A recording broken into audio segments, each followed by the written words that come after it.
মহাপ্রভু যখন বিষ্ণুপ্রিয়াকে বিবাহ করে মাত্র 24 বছর বয়সে সন্ন্যাস ধর্ম নিয়েছিল, তারপরে প্রভু আমার একদিনের তো নদীদের ঘরে এসেছিলেন।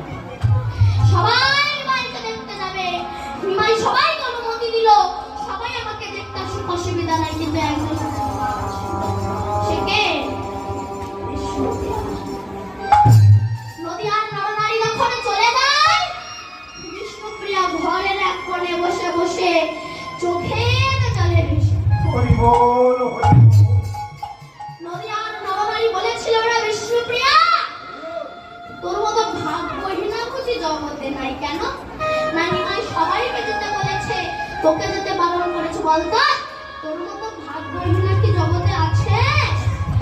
বিষ্ণুপ্রিয়া চোখের জল মুছে বলেছিল, বাজে কথা বলিস না, আমার মতো সৌভাগ্যবতী রমণী বুঝছেন জগতে হয় না। না, যে মানুষটাকে দেখার জন্য হাজার হাজার মানুষ ছুটে যায়, হাজার হাজার মানুষ যে মানুষটাকে দেখার জন্য ছুটে যাচ্ছে, সেই মানুষটা তো হাজার